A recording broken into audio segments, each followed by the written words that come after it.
नमस्कार, बहुत स्वागत है आपका। पहाड़ प्रभात देख रहे हैं आप और पहाड़ प्रभात में आज हम बात करेंगे उत्तराखंड में जारी हुए आफत के रेड अलर्ट की।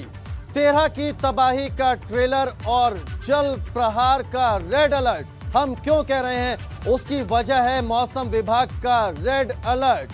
जी हां, उत्तराखंड में मौसम विभाग ने भारी बारिश का रेड अलर्ट जारी किया है। पूरे उत्तराखंड में अगले 24 घंटे तक मौसम खराब रहने के साथ साथ बर्फबारी और तूफानी हवाएं चलने की भी आशंका जताई गई है। आपको बता दें कि उत्तराखंड के 13 में से 10 जिलों में मौसम विभाग का रेड अलर्ट जारी हुआ है। लिहाजा हमारी भी अपील होगी कि आज घरों से बाहर निकलने से बचें और सुरक्षित रहें। तो रेड अलर्ट जारी किया गया उत्तराखंड में मौसम विभाग की ओर से। पूरे उत्तराखंड में अगले 24 घंटे तक मौसम खराब रहने के साथ साथ बर्फबारी और तूफानी हवाएं चलने की भी आशंका जताई गई है। आपको बता दें उत्तराखंड में 13 में से 10 जिलों में मौसम विभाग का रेड अलर्ट जारी है। लिहाजा आज जब तक जरूरी ना हो तब तक घर से बाहर निकलने से बचें। ये बड़ी खबर, आज कुमाऊं क्षेत्र में भी भारी बारिश की संभावना है। कई जगह बर्फबारी और तूफानी हवाएं चल सकती हैं। रेड अलर्ट जारी किया है मौसम विभाग ने उत्तराखंड में बारिश का। तो अगले 24 घंटे तक मौसम खराब रहने का अनुमान है। ये बड़ी खबर आपको बता रहे हैं। उत्तराखंड में भारी बारिश का रेड अलर्ट जारी किया गया है मौसम विभाग की ओर से। 24 घंटे के लिए मौसम विभाग ने बारिश का रेड अलर्ट जारी किया है। कुमाऊं क्षेत्र में कई जगह बारिश हो सकती है। 13 में से 10 जिले ऐसे हैं जहां पर मौसम विभाग ने रेड अलर्ट जारी किया है बारिश का।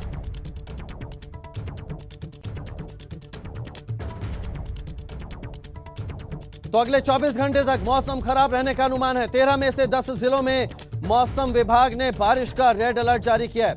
आज कुमाऊं क्षेत्र में भारी बारिश की संभावना है। तो ये बड़ी खबर आपको बता रहे हैं। 13 में से 10 जिलों के लिए रेड अलर्ट जारी किया गया है मौसम विभाग की ओर से।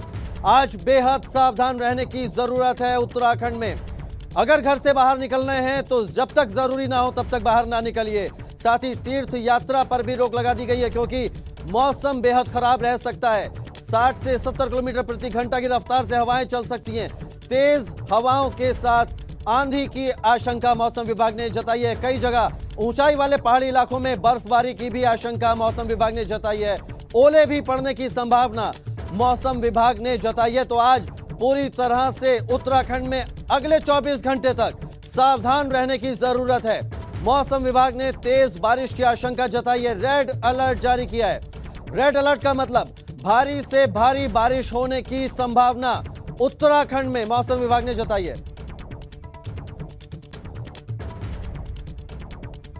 चलिए और ज्यादा जानकारी के साथ सीधे रुख करते हैं हमारे संवाददाता का। पंकज हमारे साथ जुड़ गए हैं। पंकज का रुख कर लेते हैं देहरादून से। पंकज, मौसम विभाग ने अगले 24 घंटे के लिए रेड अलर्ट जारी किया है।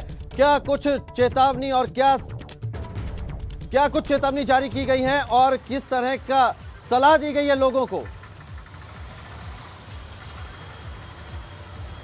बिल्कुल, अब देखिए मौसम विभाग ने कहा है कि 24 घंटे प्रदेश भर में भारी बारिश होगी और भारी बारिश के मद्देनज़र कई ज़िले ऐसे हैं जहां पर तेज़ हवाएं चलने की भी संभावना जताई गई है, ओलावृष्टि की भी संभावना जताई गई है। उसके लिहाज से सभी जिलाधिकारियों को सतर्क मोड पर रहने के निर्देश दिए गए थे। और बड़ी बात यह है कि कक्षा 1 से 12वीं तक के जो सभी स्कूल हैं उनको आज बंद कर दिया गया है। भारी बारिश की चेतावनी के बाद ये निर्णय सरकार द्वारा लिया गया है। इसके साथ साथ ही आपदा प्रबंधन विभाग की जो टीमें हैं उनको भी अलर्ट मोड पर रखा गया है क्योंकि भारी बारिश यदि पर्वतीय जिलों में होती है तो लैंडस्लाइड की वजह से काफ़ी जो सड़क मार्ग हैं वो बाधित होते हैं, उसकी वजह से लोगों को दिक्कतें होती हैं। और इसमें एक खास बात ये भी रही है कि मुख्यमंत्री पुष्कर सिंह धामी ने कल ही मुख्य सचिव से बात करके आपदा प्रबंधन विभाग के आला अधिकारियों को अलर्ट पर रहने के निर्देश दिए थे। और उसमें यह भी कहा गया था कि जो यात्री हैं वो यात्री जिस स्थान पर रुके हुए हैं उनको 2 दिन के लिए उसी स्थान पर रोका जाए, यानी कि जो यात्रा चल रही थी उसको अस्थायी तौर पर 2 दिनों के लिए बंद कर दिया गया है। कल तक यात्रा बंद रहेगी। यात्री 4 धामों पर यात्रा दर्शन नहीं कर सकेंगे। अलग अलग जगह रोका गया है। जो केदारनाथ के यात्री हैं उनको सोनप्रयाग और गोचर के पास अलग अलग स्थानों पर वहां रोका गया है, गुप्त काशी में। और इस तरह से ही अलग अलग जो 4 धाम यात्रा है उनको अपने जो जहां पर वो ठहरे हुए लोग हैं होटलों में उनको वहीं रोकने के निर्देश दिए गए हैं। इसके साथ साथ ही अगर हम कुमाऊं बेल्ट की बात करें तो आज का दिन कुमाऊं बेल्ट के लिए भारी रहने वाला है क्योंकि वहाँ पिथौरागढ़, बागेश्वर, अल्मोड़ा, चंपावत, रुद्रप्रयाग और नैनीताल में भारी बारिश होने की संभावना जताई गई है। और खासकर यहाँ तेज हवाएं भी चलेंगी और जिसके साथ लोगों को दिक्कतें बढ़ेंगी और ओला ओलावृष्टि की संभावना जताई गई है। तो ये तमाम तरह की एडवाइजरी जारी की गई है। मौसम विभाग के इस अलर्ट के बाद आपदा प्रबंधन विभाग पूरी तरह से सतर्क मोड पर है। हालांकि ये अच्छी बात है कि अभी किसी भी जिले से कोई ऐसी खबर नहीं आई है जहाँ पर लैंडस्लाइड की वजह से यातायात बाधित हुआ हो या किसी को कोई दिक्कत हुई हो। और ये जो जिस तरह से पहले से ही सतर्कता बरती गई थी, ये उसके लिए ही कहा जा सकता है कि सतर्कता के बाद ही इस तरह की समस्याएं लोगों को नहीं हो रही हैं। यातायात सुचारू चल रहा है और कुछ जगहों पर कुछ दिक्कतें जरूर हुई हैं, लेकिन फिलहाल कहा जा सकता है कि आपदा प्रबंधन विभाग और जिलों की टीमों के अलर्ट रहने के बाद पूरी तरह से सावधानियां बरती जा रही हैं ताकि लोगों को किसी तरह की दिक्कत ना हो सके। पंकज, जिस तरह से मुख्यमंत्री ने भी तमाम निर्देश दिए हैं, आपदा प्रबंधन विभाग के अधिकारियों से बात की है, क्या कुछ निर्देश दिए हैं? क्योंकि जो आपदा तंत्र है उसको भी अलर्ट पर रहने को कहा गया है, पुलिस हो चाहे एसडीआरएफ हो, सबको अलर्ट पर रहने को कहा गया है। तो मूवमेंट किस तरह का देखा जा रहा है इस आपदा तंत्र विभाग का, एसडीआरएफ की टीम का या पुलिस का, अगर हम बात करें तो? बिल्कुल, देखिए एसडीआरएफ टीमों की बात करें तो जो अति संवेदनशील पॉइंट्स है वहाँ पर एसडीआरएफ टीमों को खड़ा रखा गया है ताकि अगर किसी भी तरह की दिक्कत होती है, फ़ोन कॉल आता है तो तुरंत वहाँ पर एसडीआरएफ की टीमें पहुँच जाएं। इसके साथ साथ ही जो ऐसे पॉइंट्स हैं जहाँ पर लैंडस्लाइड की ज़्यादा घटनाएँ होती हैं वहाँ पर जेसीबी को तैनात किया गया है ताकि यातायात बाधित ना हो, उनको तुरंत खोला जाए। इसके साथ साथ ही मुख्यमंत्री के निर्देश के बाद जो यात्री हैं उनको भी पूरी तरह से अच्छी तरह से व्यवस्थाएँ बनाने के निर्देश दिए गए हैं ताकि दूसरे प्रदेशों से जो यात्रा पर जो लोग आए हैं उन्हें किसी तरह की दिक्कत नहीं। और खास बात ये रही कि मुख्यमंत्री ने सभी डीएम को ये कहा था, जो 3 जिलों के डीएम है उत्तरकाशी, रुद्रप्रयाग और चमोली, जहां पर यात्रा चलती है, उनको ये निर्देश दिए थे कि यात्रियों को सुविधाओं का खास ख्याल रखा जाए ताकि उन्हें दिक्कत ना हो। तो ये 3-4 चीज़ें मुख्यमंत्री ने कल ही निर्देश दे दिए थे। और दूसरा निर्देश मुख्यमंत्री ने कक्षा 1 से 12वीं तक के स्कूलों को बंद करने के दिए थे, जो आज पूरी तरह से बंद हैं। तो इस तरह की एडवाइजरी कल जारी की गई थी ताकि जो अगर बारिश का बहुत ज़्यादा प्रभाव पड़ता है, बहुत ज़्यादा अलर्ट दिक्कतें आती हैं, तो स्थानीय लोगों के साथ साथ जो चारधाम यात्रा पर यात्री आए हैं, पर्यटक आए हैं, उन्हें किसी भी तरह की दिक्कत ना हो। तो इस तरह की एडवाइजरी कल ही जारी कर दी गई है। उसकी ही बात है कि उसके बाद ही इस तरह की व्यवस्थाएं देखी जा रही हैं कि पूरी तरह से आपदा प्रबंधन विभाग सतर्क मोड पर है और अभी भी इस वक्त तक अभी कहीं से भी इस तरह की दिक्कतें नहीं हुई है, किस तरह की कोई समस्या वाली बात सामने नहीं आई है एडवाइजरी जारी करने के बाद। और एक बात ये भी है कि इससे पहले जब अहम जानकारी पंकज हमको दी, और अलर्ट पर आपदा तंत्र विभाग भी है और अलर्ट रहने की जरूरत स्थानीय लोगों को भी है। उत्तराखंड के जितने भी निवासी हैं उनको भी अलर्ट पर रहने की जरूरत है, क्योंकि अगले 24 घंटे बेहद सावधान रहने की जरूरत है। रेड अलर्ट जारी किया मौसम विभाग ने। बहुत शुक्रिया आपका हमारे साथ जुड़ने के लिए पंकज। आगे बढ़ते हैं। मौसम विभाग के रेड अलर्ट के बाद उत्तराखंड में बारिश का सिलसिला लगातार जारी है। मौसम विभाग ने आज और कल के लिए प्रदेश के 10 जिलों में भारी बारिश का पूर्वानुमान जताया है और बारिश हो भी रही है। देहरादून में भी सुबह से ही बारिश का दौर जारी है। मौसम विभाग ने बारिश का रेड अलर्ट जारी किया है। 18 और 19 अक्टूबर को प्रदेश भर में भारी बारिश होगी, जिसका सिलसिला लगातार शुरू हो गया है। और इस वक्त मैं देहरादून में मौजूद हूं, जहां आप देख सकते हैं कि सुबह से ही जो बारिश है वो लगातार जारी है। लोगों को दिक्कतों का सामना करना पड़ रहा है। हालांकि आज जो सभी स्कूल हैं उनको बंद कर दे के कल ही आदेश कर दिए गए थे, जिसकी वजह से बच्चों को आज स्कूल जाना नहीं पड़ रहा है। ये थोड़ी सी सहूलियत है। उसके बावजूद भी आप देख रहे हैं जिन लोगों को ऑफिस जाना है वो लगातार अपने घरों से निकलकर ऑफिस की ओर रुख कर रहे हैं और बारिश से उन्हें दिक्कतों का सामना करना पड़ रहा है। खासकर अगर हम पर्वतीय जिलों की बात करें तो पर्वतीय जिलों में मौसम विभाग ने भारी से भारी बारिश का अलर्ट जारी किया है, जिसके बाद जो चारधाम यात्रा है उसको अस्थायी तौर पर बंद कर दिया गया है ताकि जो चारधाम यात्रा पर यात्री आ रहे हैं उनको दिक्कत ना हो। इसके साथ साथ ही स्थानीय लोगों की सहूलियत को देखते हुए मौसम विभाग के निर्देश के बाद सभी जो डीएम है उनको एडवाइजरी जारी की गई है कि वो पूरी तरह से सतर्क रहें। आपदा प्रबंधन विभाग की टीम पूरी तरह से सतर्क रहे, क्योंकि बहुत ज़्यादा बारिश का अलर्ट जारी किया गया है। खासकर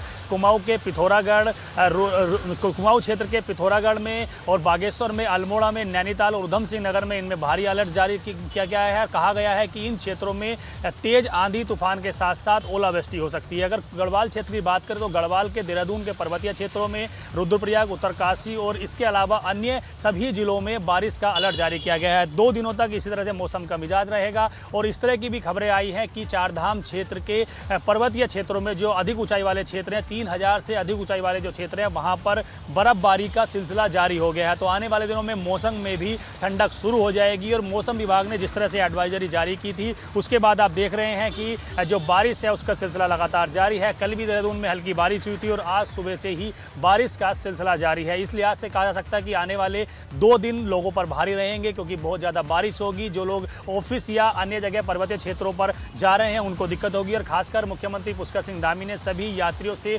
और लोगों से ये भी अपील की है कि वो 2 दिनों तक यात्रा पर ना जाएं, पर्वतीय क्षेत्रों की यात्रा ना करें, ताकि उनको दिक्कत ना हो। देहरादून से अपने सहयोगी मनवर रावत के साथ पंकज राणा, एबीपी गंगा। और अब आपको एक अहम खबर बता दें, पुंछ में शहीद हुए 2 जवानों को आज अंतिम विदाई दी जाएगी। उत्तराखंड के शहीद दोनों जवानों का आज अंतिम संस्कार होगा।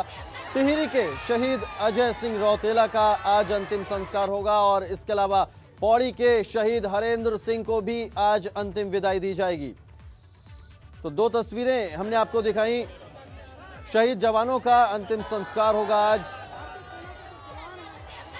और मुख्यमंत्री पुष्कर सिंह धामी ने शहीदों की शहादत पर क्या कुछ कहा वो भी आपको सुनवाते हैं। हमने आज तो जो है, चूँकि वो हमारे देश के लिए इतना बड़ा योगदान दे रहे हैं, देश की एकता के लिए, देश की अखंडता के लिए, देश की सीमाओं की रक्षा के लिए, हमारी सबकी रक्षा के लिए उन्होंने प्राणों का बलिदान किया है। वो सब लोग हमारी स्मृति में रहें और हमेशा आने वाले समय में हमारे सारी नौनिहाल, हमारी नई पीढ़ी उनको हमेशा अपने स्मरण में रखें। उसके लिए हम जगह जगह पर जो भी हमारे वीर सैनिक जो शहीद हो रहे हैं उनके गाँव को जाने वाली सड़क, उनके आसपास के गाँव का जो विद्यालय होगा, इंटर कॉलेज होगा, हम उनकी स्मृति में उनके नाम से रखेंगे और जो भी ज़रूरी होगा उनके परिजनों के साथ खड़े रहेंगे। चलिए सीधे रुक कर लेते हैं, हमारे संवाददाता रवि कैंतुरा हमारे साथ जुड़ गए। रवि, आज 2 शहीदों का अंतिम संस्कार होगा। टिहरी के शहीद अजय सिंह रौतेला और पौड़ी के शहीद हरेंद्र सिंह का अंतिम संस्कार होगा। कब का वक्त तय किया गया है? उनको शहीदों को अंतिम विदाई कब दी जाएगी? जी बिल्कुल, देखिए, क्योंकि उत्तराखंड के 4 जवान शहीद हुए हैं और 2 जवानों का आज अंतिम संस्कार होना है। टिहरी की अगर हम बात करें तो अजय रौतेला, उनका पार्थिव शरीर जो है अभी कुछ समय पहले उनके जो पैतृक गांव है वहां पर रामपुर में पहुंच गया है और इसके बाद जो है वहां से उनके पार्थिव शरीर को ऋषिकेश जो घाट है वहां पर ले जाया जाएगा और वहां पर उनका अंतिम संस्कार होना है। इसके साथ ही बात करें तो पौड़ी जिले के जो एक जवान और शहीद हुए हैं नायक हरेंद्र सिंह, तो उनके पार्थिव शरीर को कल रात को ही लैंसडाउन पहुंचाया दिया गया था और इस वक्त जो है उनके पार्थिव शरीर को अब लैंसडाउन से उनके पैतृक गांव जो है पीपलसार इस वक्त जो है ले जाया जा रहा है और उनका जो अंतिम संस्कार है वो उनके पैतृक गांव में ही पैतृक घाट पर होना है। तो इसको लेकर पूरे सैन्य सम्मान के साथ जो है अंतिम विदाई शहीदों को दी जानी है। और जहां पर अगर टिहरी की बात करें तो जैसे ही पार्थिव शरीर जो शहादत हुई है उनका पहुंचा है तो उसके बाद पूरी तरीके से परिवार गमगीन है, पूरा प्रदेश भी गमगीन है जिस तरीके से शहादतें लगातार उत्तराखंड में हुई हैं। तो इसी को देखते हुए पूरे सैन्य सम्मान के साथ जो है इस वक्त जो अंतिम विदाई आज दी जाएगी। उत्तराखंड में जैसे कि हम लगातार बता रहे हैं कि मौसम भी लगातार बरस रहा है और इस वक्त जो है रेड अलर्ट जो है अधिकतर जिलों में है, तो ऐसे में ये मौसम भी कहीं ना कहीं बीच में दिक्कतें पैदा कर रहा है। लेकिन आर्मी की ओर से पूरी तैयारियां हैं, जिला प्रशासन की ओर से पूरी तैयारियां हैं। शहीदों को अंतिम संस्कार आज किया जाना है। जो लैंसडाउन जो हरेंद्र सिंह का पार्थिव शरीर पहुंचा था उसको वहां से अब उनके पैतृक गांव पीपलसार ले जाया जा रहा है। इसके साथ अगर बात करें तो आज शहीदों को अंतिम विदाई दी जा रही है और कहीं ना कहीं उत्तराखंड में आसमान भी रो रहा है क्योंकि बारिश भी सुबह से जारी है और आंखें हर किसी की नम है। बहुत शुक्रिया आपका रवि।